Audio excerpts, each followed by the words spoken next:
Hello, everyone. So, this is, I think, my fourth installment, third or fourth. And it's been a while since I've updated or, done another video. So, there will be two videos today.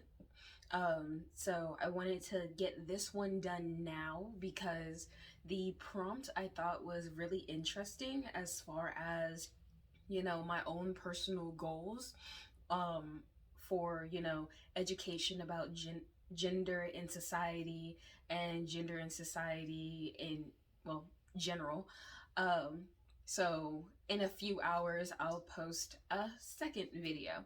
So the question for this video is, what are my goals as far as gender um, for the future?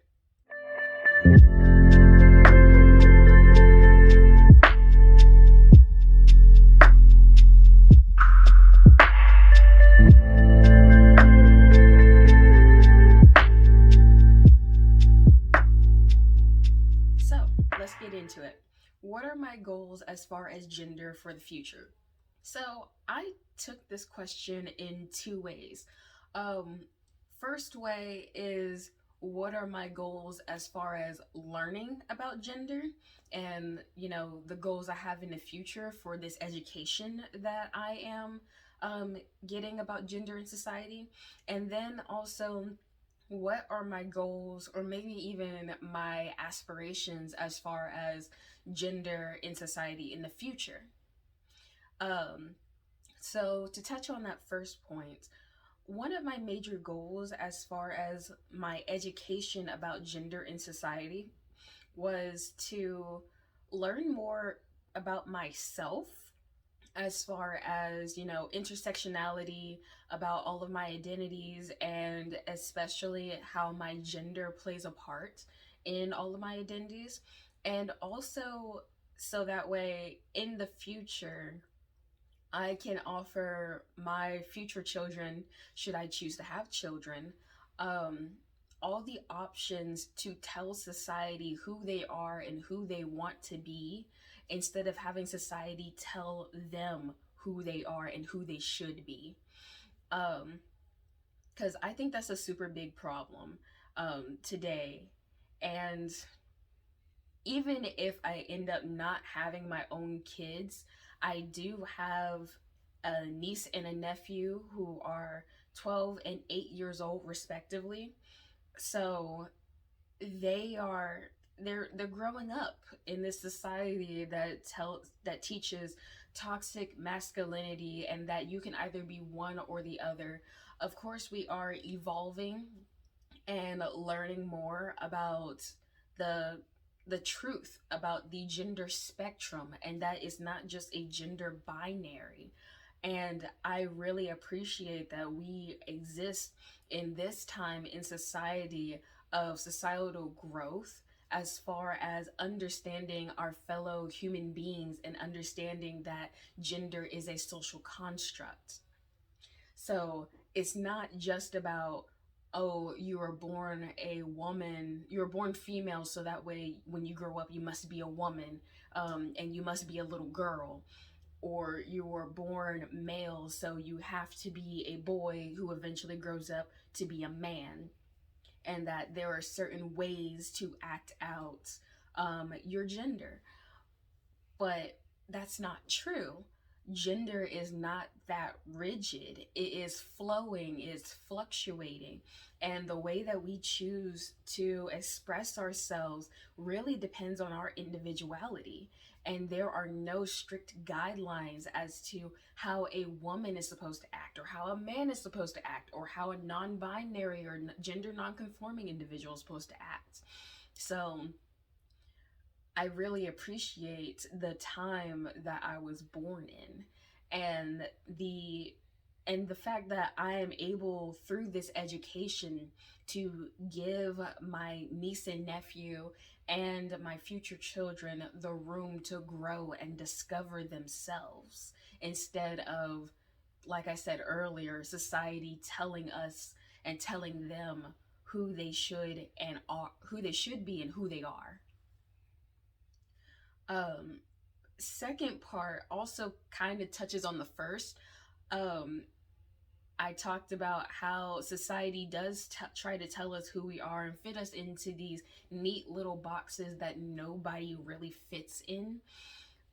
So I hope that through understandings of gender in society and the fact that we are moving towards a more inclusive and more understanding way of thinking about sex and gender and sexuality and sexual orientation and all that kind of stuff, is that we will be more understanding of the fact that people come in all shapes and sizes, and we come from all kinds of worldviews, and that we can accept each other and respect each other for just being human beings without the expectation that someone has to be this way or that way.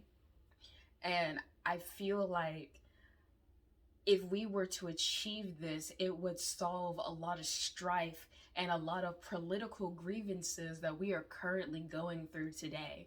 My hope is that in the future, um, we won't have these kind of issues. We won't be having these kinds of arguments about gender and sex and sexual orientation, and that people will just accept each other as they are. Authenticity should be our goal going forward. It should be our goal now, but it's understandable that there is a lot of work to be done, social activism that takes hard work, resources, effort, and time. Time is the important factor. So even though I would love to see these things happen now, I know that we are planting a garden that we may never get to see, but that our future generations, our grandchildren, maybe even our children, if that soon, get to see. And that's what I hope for with, education about gender. I feel like that was a lot, but it's something that I've thought about as far as, why I decided to take this class in college and why it resonates with me so much. So, yeah, I hope this was helpful to some of you, giving you some things to think about. And also, I would love, as always, for you to reflect on this prompt in the comment section. Have open and honest dialogue and be your most authentic self, because that should be our utmost goal in life, is to express ourselves in the way that is truest to ourselves and not just the way that is palatable to others. So, yeah, comment down below, have a nice little discussion about what your goals are as far as gender for the future. All right, bye.